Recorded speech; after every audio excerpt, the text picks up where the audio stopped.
Sarah Mitchell had always been the smallest person in any room she entered, but she had never let that stop her from dreaming big.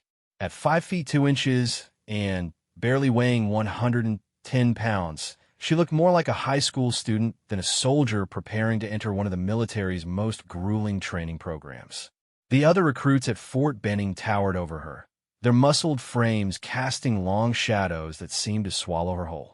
The morning she arrived at the United States Army Sniper School, Sarah carried her duffel bag across the parade ground while dozens of eyes followed her every step. Whispers and snickers echoed behind her, but she kept her chin up and her shoulders square. She had worked too hard to get here to let their doubts shake her confidence.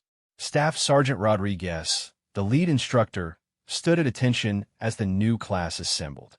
His weathered face showed no emotion as he scanned the group of 24 recruits.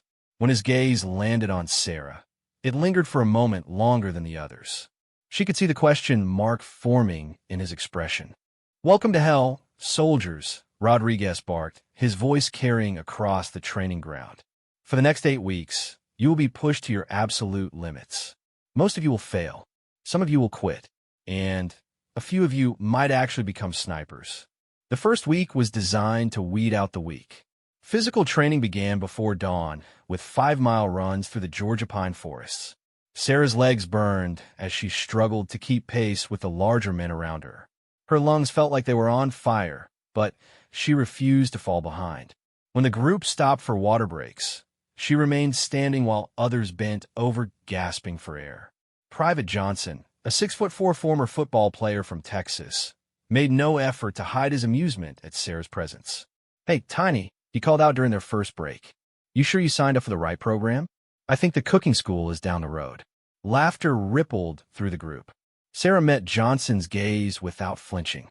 "I'm exactly where I need to be," she replied calmly, taking a sip from her water bottle.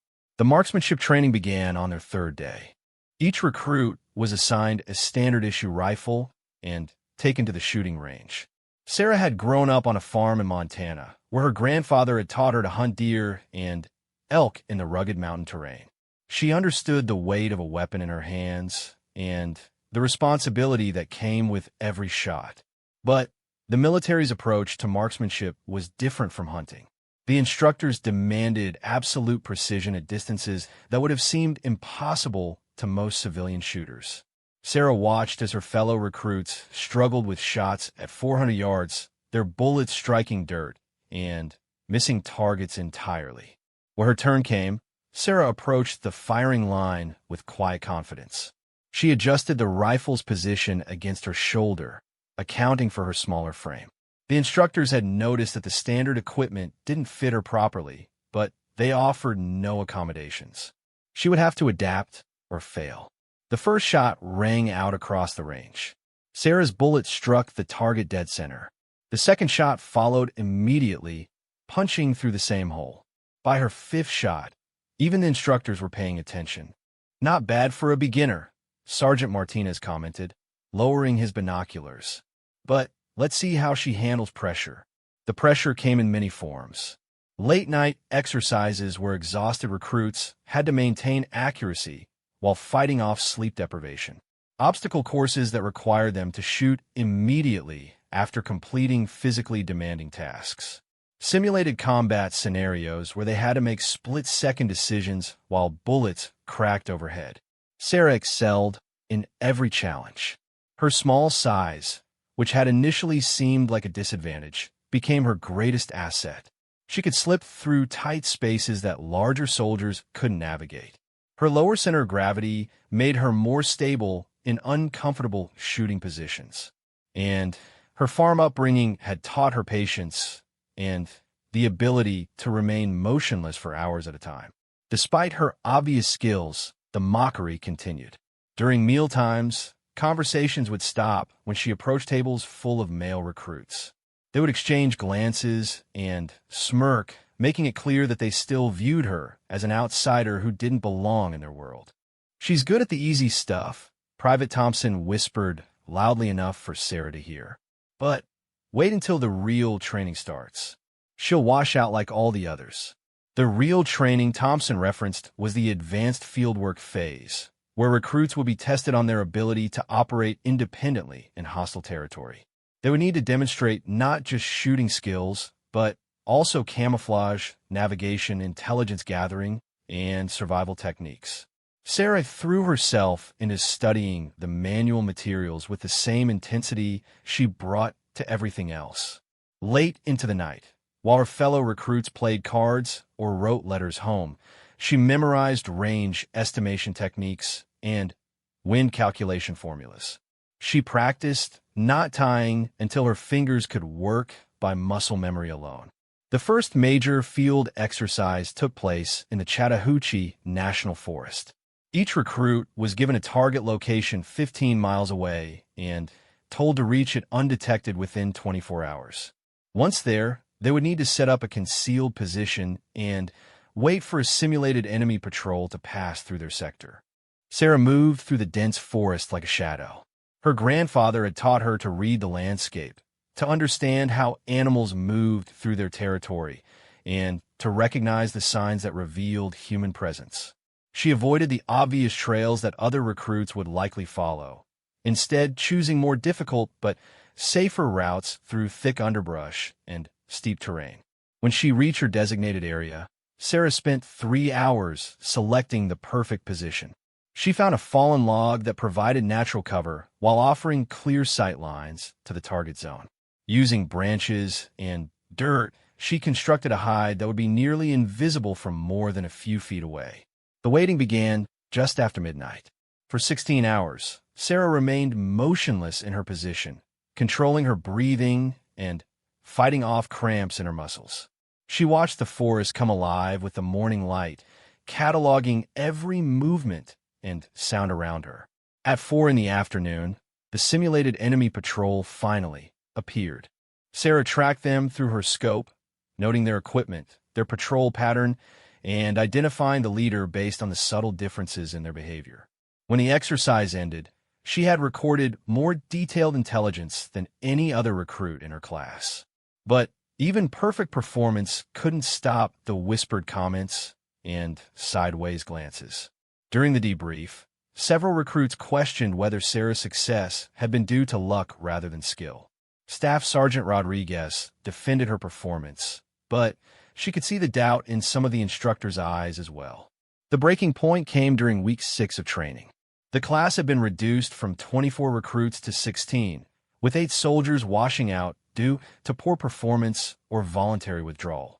The remaining candidates were the cream of the crop, and the competition had become intensely personal. Private Johnson, who had been Sarah's most vocal critic from day one, approached her after evening chow. His face was flushed red, and she could smell alcohol on his breath despite strict regulations against drinking during training. "I know what your game is," he said, his voice low and threatening. "You just here to make some kind of feminist statement? You don't care about being a real sniper. You just want to prove that girls can do anything boys can do." Sarah set down her coffee cup and looked up at him calmly. "Actually, Johnson, I'm here because I want to serve my country and because I have the skills to do this job effectively. The same reasons you're here, I assume." "Don't give me that patriotic garbage," Johnson sneered. "Everyone knows women don't belong in combat roles. You're going to get people killed with your political correctness bullshit." The mess hall had grown quiet. Other recruits were watching the confrontation with interest, waiting to see how Sarah would respond. She stood up slowly, bringing herself to her full height, which still left her looking up at Johnson's broad chest. "I've outscored you on every marksmanship test we've taken," she said quietly. "I've completed every physical challenge without falling out of formation. I've demonstrated better fieldcraft and situational awareness than most of the men in this program. So what exactly is your objection to my presence here?" Johnson's face grew even redder. "Your scores don't mean anything when the real shooting starts. When bullets are flying and people are dying, you'll fold like a cheap tent. Mark my words."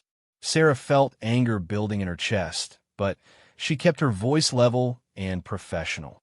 "I guess we'll find out, won't we?" The next morning brought news that would test Johnson's prediction sooner than anyone expected. Staff Sergeant Rodriguez gathered the remaining recruits for an unusual briefing. Instead of their typical training schedule, they would be participating in a joint exercise with Special Forces units rotating back from overseas deployment. "This isn't a game anymore," Rodriguez explained. "These soldiers have been in active combat zones for the past 18 months. They've been shot at, bombed, and seen their friends killed in action. They're here to evaluate your readiness for real-world operations." The Special Forces team that arrived later that morning looked nothing like the fresh-faced recruit Sarah had been training alongside. These men moved with the confident economy of motion that came from surviving repeated life and death situations. Their equipment was worn and personalized, bearing the scars of actual combat. Master Sergeant Williams, the team leader, was a 20-year veteran with premature gray hair and eyes that seemed to see everything. When he was introduced to the sniper candidates, his gaze lingered on Sarah with undisguised skepticism. "So you're the one I've been hearing about," he said. "The girl who thinks she can play with the big boys." Sarah's heart sank. Even here, even among the elite soldiers she hoped to join someday, she was still seen as an outsider trying to prove herself in a man's world. The exercise they designed was unlike anything the recruits had faced before. Working in pairs, they would be inserted into a mock urban environment where Special Forces soldiers would play the role of enemy combatants. Their mission was to locate and eliminate a high-value target while avoiding capture or detection. Sarah was paired with Private Chun, a quiet soldier from California who had consistently ranked in the top 3 of their class. Unlike some of the other recruits, Chun had always treated her with professional respect, judging her by her performance rather than her gender. Their target was located in a 3-story building complex that had been constructed specifically for urban warfare training. The Special Forces team would be defending the area using real tactics and equipment, making it as realistic as possible without live ammunition. As Sarah and Chun approached their insertion point, she felt the familiar calm that always settled over her before important missions. This was what she had trained for, what she had endured weeks of mockery and doubt to achieve. Everything else faded away except the immediate requirements of the task at hand. The building complex was a maze of concrete corridors and rooms designed to simulate a typical Middle Eastern urban environment. Sarah and Chun moved through the structures like ghosts, communicating through hand signals and maintaining constant awareness of their surroundings. After 2 hours of careful reconnaissance, they located their target on the 2nd floor of the central building. Master Sergeant Williams himself was playing the role of the high-value target, surrounded by 4 other Special Forces soldiers acting as bodyguards. Sarah found a position in an adjacent building that offered a clear shot through a window. The distance was approximately 200 meters, not particularly challenging under normal circumstances, but complicated by the need to account for glass deflection and the possibility of the target moving unexpectedly. She settled into her shooting position and began the careful process of range estimation and wind calculation. Chun positioned himself to provide security and spotting assistance. Through her scope, Sarah could see Williams clearly as he moved around the room, occasionally coming to the window to scan the surrounding buildings. "Target acquired," she whispered into her radio. "Range 205 meters. Wind negligible. Waiting for clear shot." For 30 minutes, they waited for the perfect opportunity. Sarah's muscles began to ache from holding the same position, but she ignored the discomfort and focused on her breathing. Finally, Williams stepped into the window frame and paused for several seconds, presenting an ideal target. Sarah's finger moved to the trigger. She controlled her breathing, allowing her natural respiratory pause to provide the stable platform she needed. The crosshairs settled on Williams' center mass, and she began the slow, steady trigger pull she had practiced thousands of times.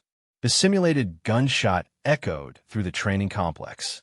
Through her scope, Sarah watched as Williams looked down at the laser targeting system that had registered a direct hit to his chest. Even from 200 meters away, she could see his expression of surprise. "Target down," she reported into her radio. "Mission complete." The exercise debrief took place an hour later in the same classroom where Sarah had endured weeks of theoretical instruction. Master Sergeant Williams stood at the front of the room, his weathered face showing no emotion as he addressed the assembled recruits and instructors. In 18 months of combat operations, he began, I've worked alongside some of the finest soldiers our military has ever produced. I've seen courage under fire, incredible marksmanship, and tactical thinking that saved countless lives. He paused and looked directly at Sarah. Today, I witnessed something that impressed me more than anything I've seen in recent memory. Not just the technical skill required to make that shot, but the patience, professionalism, and mental toughness that this mission demanded. The room was completely silent. Even Johnson had stopped his usual smirking and was listening intently. Private Mitchell, Williams continued, demonstrated every quality we look for in an elite marksman. Her shot placement was perfect, her field craft was outstanding, and her tactical awareness was superior to soldiers with years more experience. Sarah felt her cheeks flush, but she maintained her military bearing and kept her eyes focused straight ahead.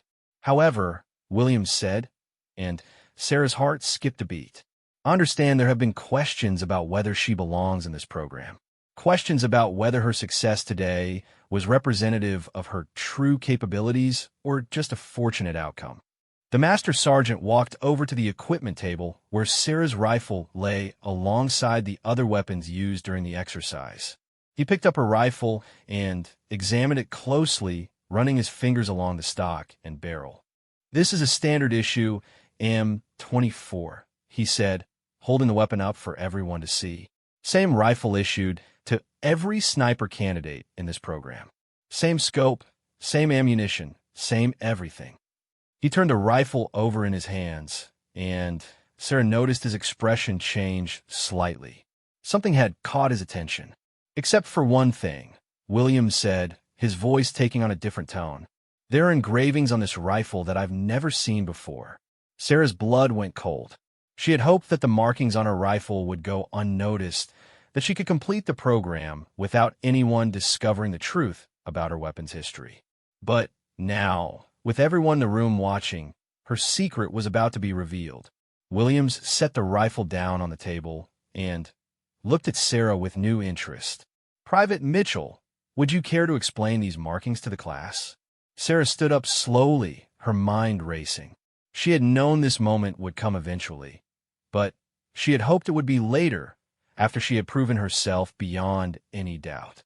Now, with weeks of training still ahead, and her classmates watching with curious expressions, she would have to reveal the truth that she had kept hidden since the day she arrived at Fort Benning. Sarah walked to the front of the classroom on unsteady legs, feeling the weight of every gaze in the room. Master Sergeant Williams held her rifle with careful respect, his experienced fingers tracing the small engravings that had been carved into the wooden stock decades before she was born. The markings appeared to be tally marks, Williams observed, his voice carrying clearly through the silent room. 27 individual marks, to be precise, each one carefully carved and filled with what looks like silver inlay. Sarah reached the front of the room and accepted her rifle from Williams. The familiar weight of the weapon in her hands brought both comfort and anxiety. These engravings represented a legacy she had never intended to share with anyone, especially not a room full of skeptical fellow soldiers who already questioned her right to be there. Those marks represent confirmed kills, Sarah said quietly, her voice barely above a whisper. But they're not mine. The room erupted in confused murmurs. Several recruits leaned forward in their chairs, straining to hear her explanation. Johnson wore a smug expression, clearly expecting this revelation to somehow prove his point about women not belonging in combat roles. This rifle belonged to my grandfather, Sarah continued, her voice growing stronger. Sergeant First Class Daniel Mitchell, United States Marine Corps. He served 3 tours in Vietnam as a scout sniper between 1967 and 1970. Master Sergeant Williams nodded slowly, recognition dawning in his eyes. Mitchell, I've heard that name before. Marine sniper, operated mainly in the Ashau Valley and around Key San. Sarah felt a surge of pride mixed with nervousness. Her grandfather's reputation had preceded him in military circles, but she had never known whether that would help or hurt her own career. Yes, sir. He was killed in action during his third tour, 2 weeks before my father was born. The atmosphere in the room shifted perceptibly. The mockery and skepticism that had followed Sarah for weeks began to give way to something different. These soldiers understood the weight of legacy, the burden of carrying forward a family tradition of service and sacrifice. Each of these marks represents a life my grandfather took in service to his country, Sarah explained, running her finger along the engravings. He kept detailed records of every engagement, every shot, every confirmation. When he died, this rifle was returned to my grandmother along with his other personal effects. She paused, gathering her thoughts and fighting back the emotion that threatened to crack her voice. My father never served. The war ended before he was old enough, and by the time other conflicts began, he had already started his own family. This rifle sat in a gun safe for 30 years, untouched and unused. William studied Sarah's face carefully. Why didn't your father serve? Many sons of war heroes feel compelled to follow in their father's footsteps. He said he had already paid the price for freedom, Sarah replied. He grew up without a father because of military service, and he didn't want to risk leaving his own children in the same situation. The honesty of her answer seemed to resonate with the soldiers in the room. Many of them came from military families where service was expected, but they also understood the sacrifice that commitment demanded from loved ones left behind. So how did you end up with the rifle? Williams asked. Sarah smiled for the first time since the conversation began. My grandfather left detailed instructions that it should go to the first member of the family who chose to serve in the military. For 30 years, no one claimed it. Then I enlisted. The story that emerged over the next hour painted a picture of a young woman who had grown up surrounded by military history, but never expected to become part of it herself. Sarah had initially planned to attend college and pursue a career in veterinary medicine, following her passion for working with animals on the family farm. Everything changed during her senior year of high school when a Marine Corps recruiter visited her school. He spoke about service, honor, and the opportunity to make a difference in the world. Something in his presentation struck a chord with Sarah that she hadn't expected. That night, I went home and asked my grandmother about my grandfather, Sarah continued. She had never talked much about his service, and my father actively avoided the subject. But when I told her I was thinking about enlisting, everything changed. Her grandmother had taken her to the basement and opened an old footlocker that had been gathering dust for decades. Inside were her grandfather's medals, his unit patches, photographs from Vietnam, and, most importantly, a leather journal where he had recorded every detail of his 3 combat tours. Reading his journal was like meeting him for the first time, Sarah said. He wrote about the fear, the responsibility, the incredible weight of taking another person's life. But he also wrote about duty, about protecting his fellow Marines, and about the belief that his sacrifice might help create a better world. The final entry in the journal was dated 3 days before his death. In it, he had written about a young Marine in his unit who reminded him of himself when he first arrived in country. The kid was scared, inexperienced, and making dangerous mistakes that could get people killed. My grandfather wrote that he had a choice, Sarah said, her voice growing soft. He could either get angry at this Marine for being weak, or he could take the time to teach him the skills he needed to survive. He chose to teach. That young Marine survived the war and went on to become a career soldier, eventually retiring as a command sergeant major. He had tracked down Sarah's family after her grandfather's death to thank them and to tell them that Daniel Mitchell had saved not just his life, but the lives of countless other soldiers through his patience and mentorship. When I read that story, I knew what I wanted to do with my life, Sarah continued. Not just to serve, but to carry forward my grandfather's legacy of protecting others and sharing knowledge.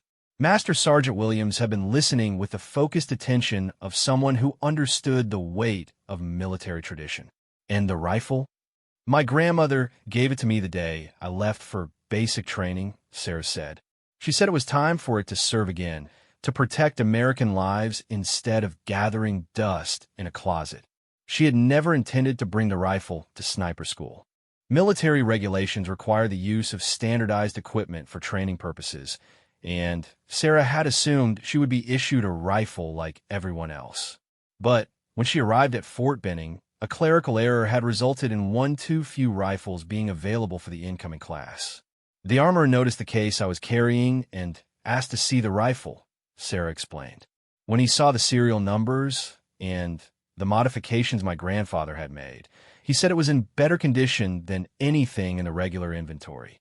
The modifications turned out to be subtle, but significant improvements that Daniel Mitchell had made during his combat tours.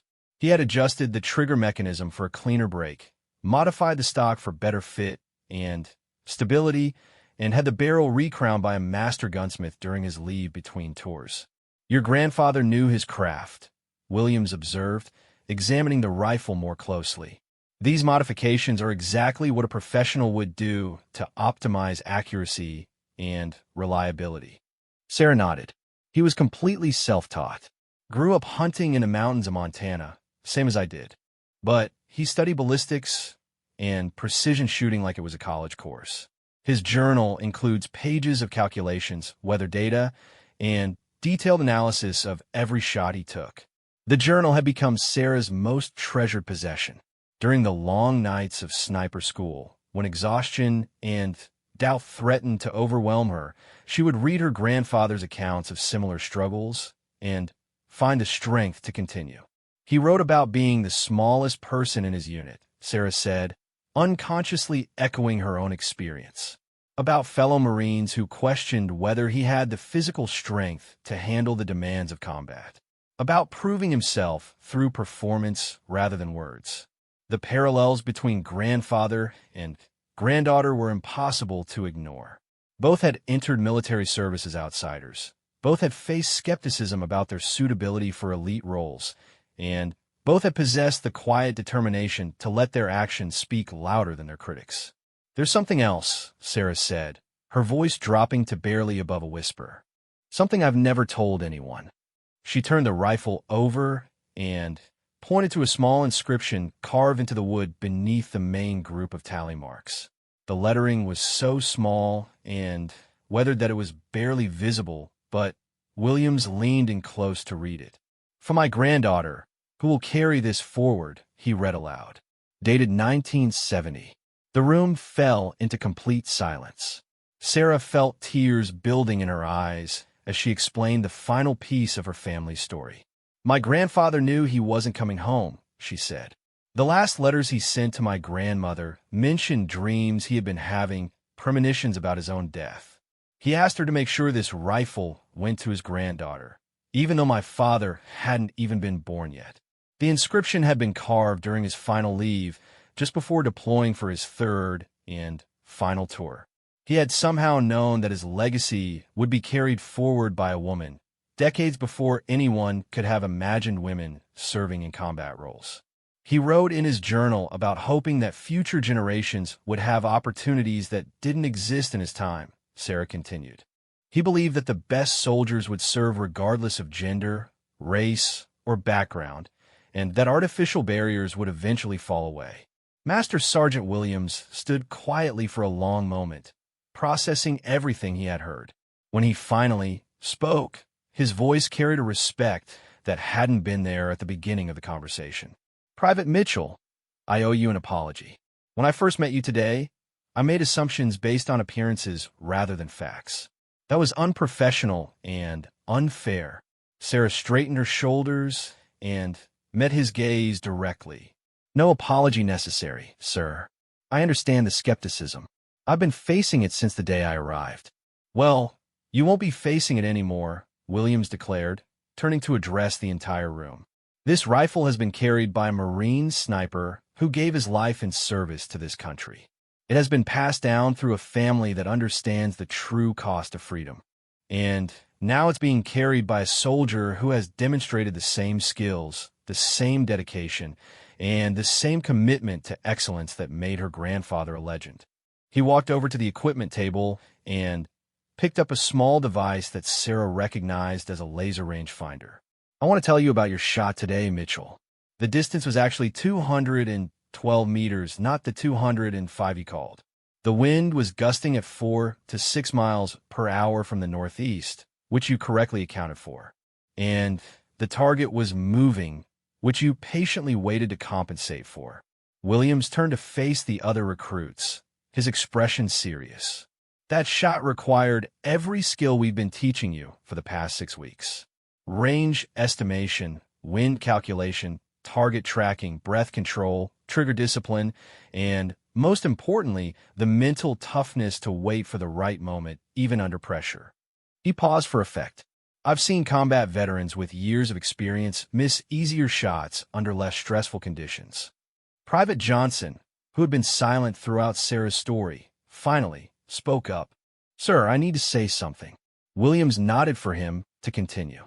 Johnson stood up and faced Sarah directly. "I've been wrong about you from day one. I've been judging you based on my own prejudices instead of your performance.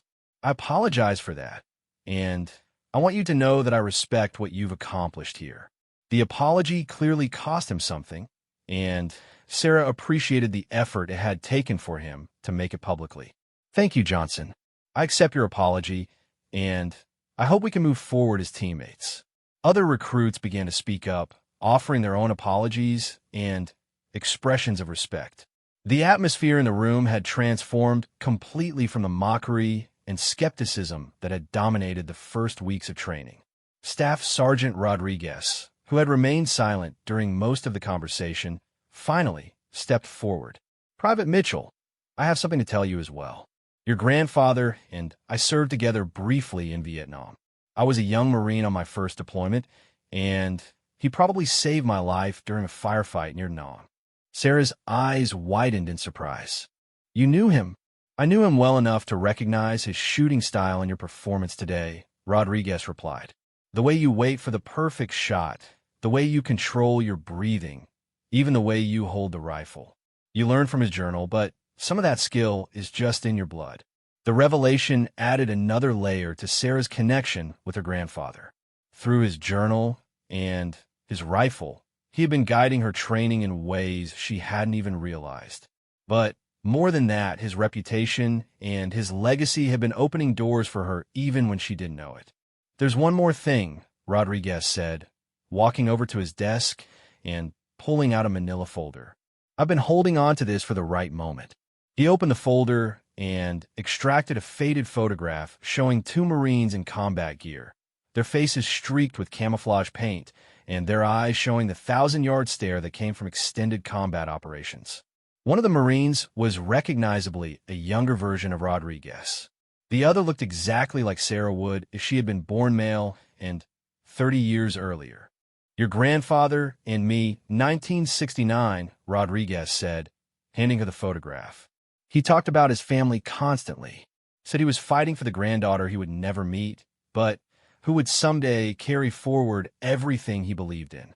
Sarah stared at the photograph through blurred vision, seeing her grandfather as a living, breathing person for the first time rather than just words in a journal and marks on a rifle. The family resemblance was unmistakable, but more than that, she could see the same quiet determination in his eyes that she recognized in her own mirror. "He would be proud of you," Rodriguez said simply, "not just because of your shooting skills or your military bearing, but because of the way you've handled the challenges and the doubt. You've honored his memory and his sacrifice." The training continued for 2 more weeks, but everything had changed. Sarah no longer faced whispered comments or skeptical glances. Instead, her fellow recruits sought her advice on shooting techniques and asked to hear more stories from her grandfather's journal. When graduation day, finally, arrived, Sarah stood in formation wearing the same uniform as the 15 other soldiers who had successfully completed the program.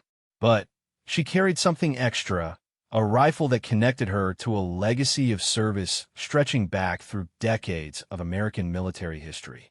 As she received her sniper qualification badge, Sarah thought about her grandfather's final journal entry and his hope that future generations would have opportunities he could never have imagined. She had fulfilled that hope, but more importantly, she had proven that excellence knows no gender, no size, no background. Only dedication, skill, and the courage to persevere in the face of doubt. 6 months after graduation from sniper school, Staff Sergeant Sarah Mitchell found herself crouched in an abandoned building in eastern Afghanistan, her grandfather's rifle steady in her hands as she watched the valley below through her scope. The morning sun cast long shadows across the rocky terrain, and the silence was broken only by the distant sound of goats bleating somewhere in the village. Her spotter, Sergeant First Class Mike Chun, lay beside her scanning the same area with high-powered binoculars. They had been in position for 14 hours, waiting for intelligence reports to prove accurate about a high-value target who was supposed to be moving through this area. Still no movement in the compound, Chun whispered, his voice barely audible even to Sarah lying just inches away. Sarah adjusted her position slightly, working out a cramp that had developed in her left shoulder. The rocky outcropping they had chosen for their hide provided excellent concealment and fields of fire, but comfort wasn't part of the equation. Her grandfather's journal had prepared her for the physical demands of extended surveillance, but experiencing it firsthand was different from reading about it. This was her first deployment, her first real mission outside of training exercises. The weight of responsibility felt heavier than her equipment, and she found herself thinking about the tally marks carved into her rifle stock. 27 lives taken by her grandfather in service to his country. She wondered if she would ever face the moment when she would need to add her own mark to that count.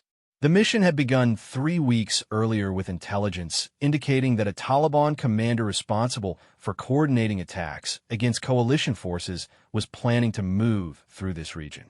The target, known by the call sign Redbeard, had been tracked by multiple intelligence assets as he moved between safe houses in the mountainous border region.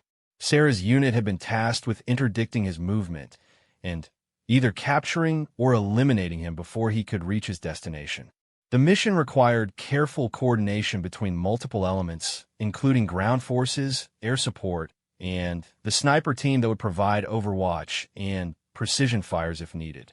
The briefing had been thorough and professional, but Sarah couldn't miss the subtle signs that some members of the command staff still harbored doubts about her capabilities. This was her first combat deployment, and despite her outstanding performance and training, there was always the question of how someone would perform when lives were truly on the line.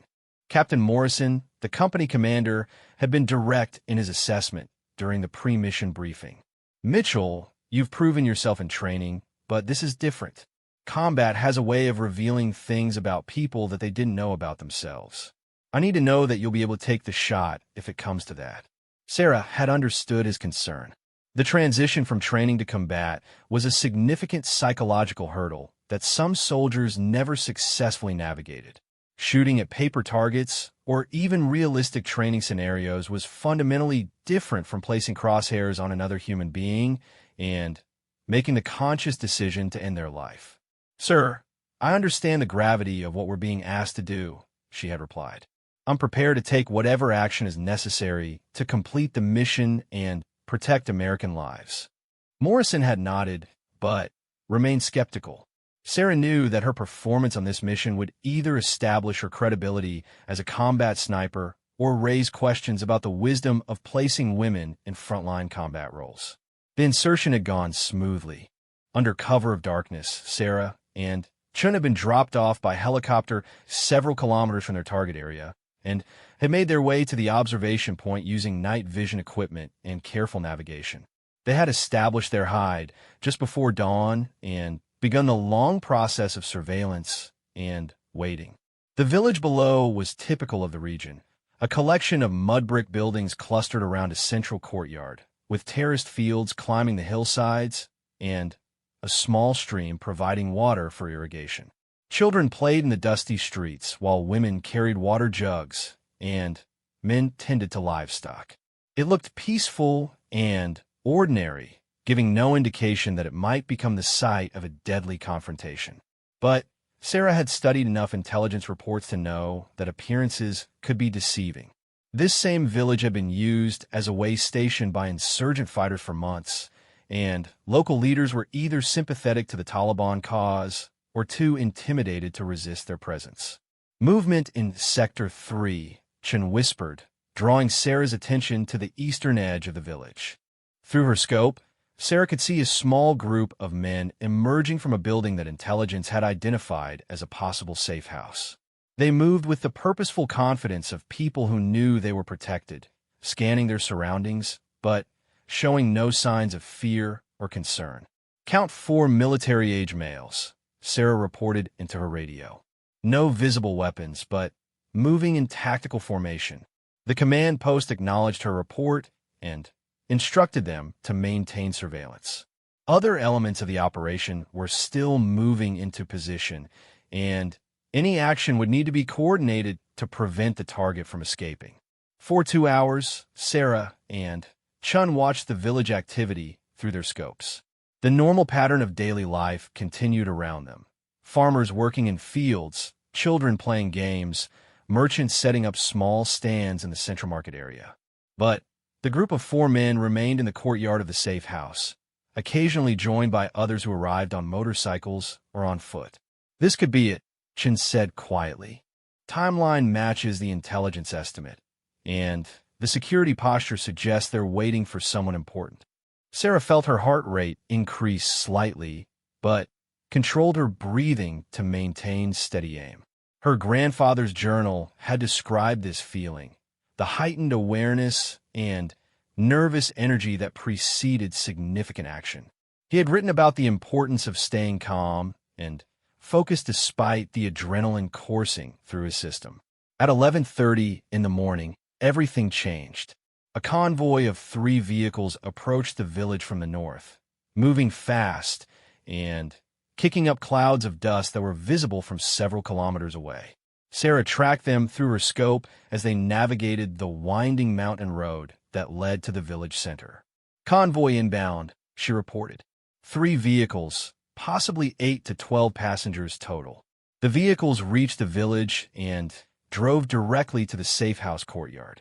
Men poured out of the buildings to meet them, embracing the new arrivals and forming a protective circle around one particular individual who emerged from the middle vehicle. Through her scope, Sarah could see the man clearly for the first time. He was older than the others, with graying hair and a distinctive red-tinted beard that matched the description in their intelligence briefing. More importantly, his body language and the deference shown by others clearly identified him as the leader of the group. "Positive identification on Redbeard," Sarah whispered into her radio. "Target is in the courtyard, surrounded by approximately 15 security personnel." The command post response was immediate and urgent. Ground forces were still 20 minutes out, and air support was dealing with weather delays that would prevent immediate action. The sniper team was the only asset in position to prevent the target from leaving the area. "Sniper team, you are clear to engage if the target attempts to depart," came the voice of the Tactical Operations Center. "Repeat, you are clear to engage." Sarah felt the weight of the moment settling on her shoulders. This was what all the training had been leading to, the moment when theoretical knowledge and practical skills would be tested in the most consequential way possible. In the scope, she could see Redbeard clearly as he spoke with the security team and gestured toward the mountains where his next destination lay. "Range 840 meters, Chen reported, having used his laser rangefinder to get a precise measurement. "Wind approximately 5 miles per hour from the west. Target is stationary, but surrounded by civilians and non-combatants." The tactical situation was exactly what Sarah had trained for, but hoped she would never face. The target was clearly identified and presented a legitimate threat to American forces, but he was surrounded by people who might be innocent bystanders caught in the middle of a conflict they didn't choose. Sarah's grandfather had written extensively about similar situations during his tours in Vietnam. The moral complexity of warfare, the split-second decisions that could mean the difference between completing the mission and causing unnecessary civilian casualties. He had developed a mental checklist that helped him make these decisions under pressure. Target identification confirmed. Range and environmental factors calculated. Civilian safety assessed. Mission necessity established.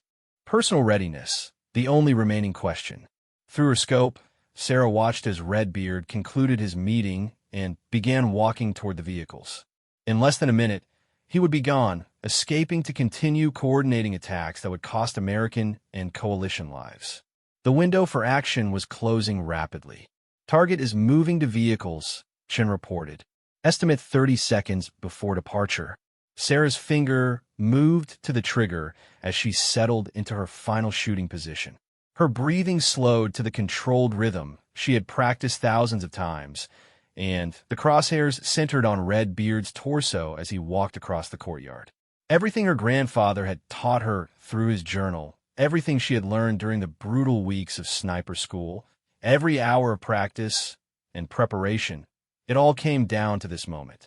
The legacy of service that connected her to generations of American warriors demanded that she be ready to take action when her country needed her. The radio crackled with increasing urgency. Sniper team, target is departing. You are cleared hot. Take the shot. But as Sarah's finger began the slow, steady pressure that would release the bullet, something unexpected happened. A child, perhaps 6 or 7 years old, came running across the courtyard directly toward Redbeard. The little boy was laughing and carrying something in his hands, a toy or small animal that he apparently wanted to show the adult. Redbeard stopped walking and knelt down to speak with the child, placing himself in a position where any shot would risk hitting an innocent civilian. The tactical situation had become impossible.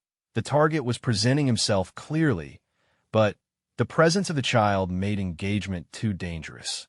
Negative shot, Sarah reported into her radio. Civilian in the line of fire. The response from the Tactical Operations Center was immediate and frustrated. Can you reposition for a clear shot? Sarah scanned the courtyard through her scope, looking for any angle that would allow her to engage the target without risking the child's life. But Redbeard seemed to understand the protection the boy's presence provided, and he remained kneeling next to him while his security team loaded equipment into the vehicles. Negative, Sarah replied. No clear shot available. 4:30 seconds that felt like 30 minutes. Sarah maintained her aim while hoping for the child to move away from the target. But Redbeard had clearly recognized the tactical situation and was using the boy's presence as human shield while he prepared to depart. Chen was calculating options through his binoculars, looking for any opportunity that might present itself. If he moves toward the first vehicle, there might be a 2-second window when the child is clear. Sarah tracked Redbeard's movement as he stood up and began walking toward the lead vehicle, still accompanied by the laughing child who seemed completely unaware of the life and death drama playing out around him. For one brief moment, the target separated from the boy by perhaps 3 feet, enough space to take the shot if Sarah could react quickly enough. But the moment passed before she could engage. Redbeard reached the vehicle and climbed inside, disappearing behind armored windows that would deflect any rifle bullet. The convoy began moving immediately, kicking up dust as it accelerated toward the mountain road that would take them out of the area. Target is departing, Sarah reported, her voice steady despite the disappointment she felt. Convoy is out of effective range. The radio remained silent for several long seconds before the Tactical Operations Center responded. Copy that, sniper team. Return to extraction point for pickup. As Sarah and Chun began packing their equipment for the long movement back to their pickup zone, Chun spoke quietly about what had just happened. You made the right call, he said, securing his binoculars in his pack. That shot would have been perfect tactically, but morally it was impossible. Your grandfather would have made the same decision. Sarah nodded, but couldn't shake the feeling that she had somehow failed in her first real test as a combat sniper. The target had escaped, and future attacks against coalition forces might result from her inability to take action when it was required. But as they moved through the mountains toward their extraction point, Sarah began to understand something that hadn't been covered in any training manual or tactical handbook. Combat was not just about technical skills or physical capabilities. It was about making moral decisions under extreme pressure and living with the consequences of those choices.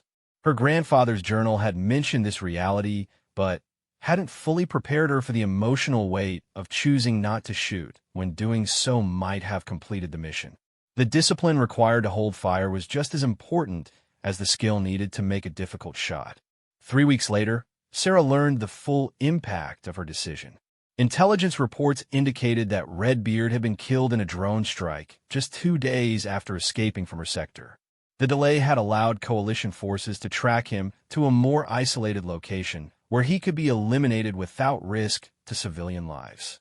More importantly, the little boy who had unknowingly saved his own life by running into the courtyard had been identified as the son of a village elder who was secretly providing intelligence to coalition forces. Had Sarah taken the shot and accidentally harmed the child, that intelligence network would have been destroyed and numerous sources compromised. Captain Morrison called her into his office to discuss the mission and its outcomes. His expression was serious, but she could see respect in his eyes that hadn't been there before. "Mitchell, I've read your after-action report, and I want you to know that you made exactly the right decision out there," he said. "It would have been easy to take that shot and complete the mission, but recognizing the broader implications and choosing restraint showed genuine wisdom." Sarah felt a weight lifting from her shoulders that she hadn't realized she was carrying. "Thank you, sir. I wasn't sure if I had failed the mission by not engaging." "Just the opposite," Morrison replied. "You demonstrated the kind of judgment and moral courage that distinguishes professional soldiers from mere killers. Your grandfather would have been proud." That night, Sarah sat in her quarters and opened her grandfather's journal to read about his experiences making similar decisions under pressure. She found an entry dated just 3 months before his death that seemed to speak directly to her own situation. "The hardest shots are the ones you don't take," he had written. "Any fool can pull a trigger, but it takes real strength to hold fire when doing so serves a greater good. The mark of a true warrior is knowing when not to fight." Sarah understood now that the tally marks on her rifle represented more than just confirmed kills. They represented her grandfather's complete service record, including the times when he had chosen restraint over action. Each mark told a story of a difficult decision made under impossible circumstances. She picked up a small carving tool and added her own mark to the rifle stock. Not a tally representing a life taken, but a small symbol representing a life saved through disciplined restraint. It was her first contribution to the weapon's history, and it honored the same values that had guided her grandfather through 3 tours of combat. Over the following months, Sarah would add more marks to the rifle, some representing successful engagements where she had eliminated threats to coalition forces, others representing times when she had chosen not to shoot despite having clear opportunities. Each mark told a story of professional judgment and moral courage under pressure. When her deployment ended and she returned home, Sarah was recommended for promotion and selected for assignment as an instructor at the Army's premier sniper school. She would pass on the lessons she had learned to new generations of soldiers, teaching them not just the technical skills required for precision shooting, but the wisdom needed to use those skills responsibly. The rifle that had carried her grandfather through the jungles of Vietnam would now help train the next generation of American snipers, ensuring that his legacy of professional excellence and moral courage would continue to serve the nation he had died defending. On her final day in Afghanistan, Sarah wrote a letter to her grandmother thanking her for preserving her grandfather's legacy and making it possible for her to serve with honor. She included a photograph of herself holding the rifle in the same mountains where her grandfather had once fought, bridging the gap between past and present in the continuing story of American military service. The laughter that had once followed her through sniper school was now replaced by respect from soldiers who understood that true strength came not from size or gender, but from skill, dedication, and the courage to make difficult decisions under pressure. Sarah Mitchell had proven that the legacy of American warriors belonged to all who were worthy to carry it forward.